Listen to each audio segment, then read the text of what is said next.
Selama di penjara 15 tahun, istrinya tak pernah menjenguk, siapa sangka saat keluar pemandangan rumahnya sampai ia tak bisa berkata-kata.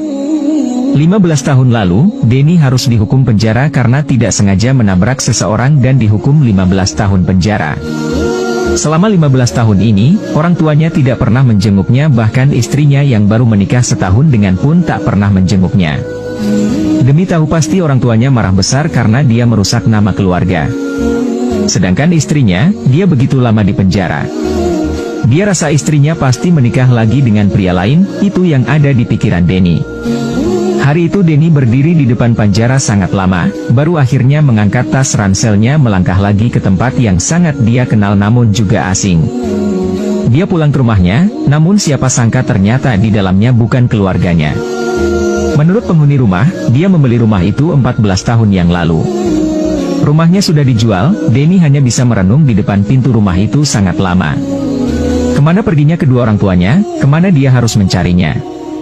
Saat itulah ia teringat rumah tua milik orang tuanya di desa, ia merasa harusnya orang tuanya akan pulang ke sana. Akhirnya Denny pergi mencari teman lamanya untuk meminjam uang. Siapa sangka temannya juga sudah tidak tinggal di tempat yang sama. Karena kebingungan, akhirnya Denny hanya bisa mencari pekerjaan untuk mendapatkan uang agar bisa membeli tiket ke desa. Tapi karena dirinya baru keluar dari penjara tidak ada tempat yang memberinya pekerjaan, sampai akhirnya Denny hanya bisa menjadi buruh bangunan. Setengah bulan kemudian, dia mendapatkan gajinya dan langsung membeli selembar tiket pulang ke desanya. Waktu turun dari bus, ia melihat ke sekitar. Ini adalah rumah lama yang tak pernah dia datangi selama lebih dari 15 tahun.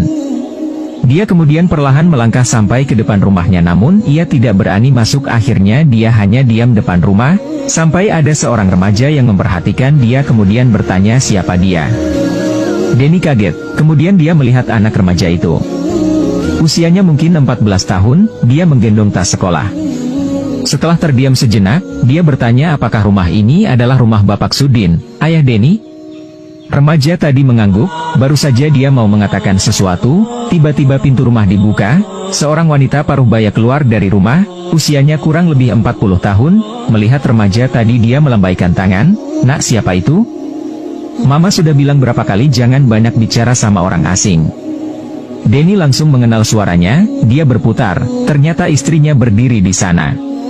Istri Denny, Lani sudah tidak muda seperti dulu, bahkan dari wajahnya dia kelihatan kusam dan kelelahan, rambutnya bahkan sudah beruban. Denny tidak bisa menahan dirinya, dia langsung berteriak, "Lani!" Lani memandang Denny sekian lama, baru melangkah keluar menggenggam tangannya tanpa sepatah kata pun, dia menangis, remaja laki-laki tadi sama sekali tidak mengerti apa yang terjadi. Di sanalah Denny bertemu istrinya, bahkan baru tahu kalau anak remaja itu adalah putranya. Ibu Denny terbaring di atas ranjang, sudah tidak bisa melakukan apa-apa. Hidup ibunya kini bergantung pada istri Denny, Lani. Lani yang merawat anak dan ibunya selama ini, sedangkan ayah Denny meninggal dunia tidak lama setelah Denny masuk penjara karena kecelakaan. Ternyata, 15 tahun ini banyak sekali kejadian yang tidak ia ketahui. Ibunya pingsan waktu tahu Denny masuk penjara, dia koma dan tidak bisa sadar lagi, kini dia menjadi manusia yang tak bisa sadarkan diri. Demi merawat sang ibu, Lani menjual rumah mereka dan kembali ke desa.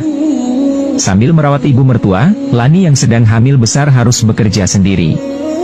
Mengetahui kehamilannya siapa sangka ayah mertuanya meninggal, sedangkan ibu mertuanya masih dirawat di rumah sakit. Dia tidak punya waktu untuk menjenguk Denny, dia sibuk merawat ibu mertuanya sampai pindah ke desa. 15 tahun berlalu, Lani bahkan merasa bersalah karena tidak pernah menjenguk Denny. Sejak saat itulah, setiap harinya, Denny selalu bekerja keras demi istri, ibu dan putranya. Kini seberapa lelah pun, dia merasa amat bahagia, dia memiliki seorang istri luar biasa yang mengorbankan masa mudanya demi keluarganya.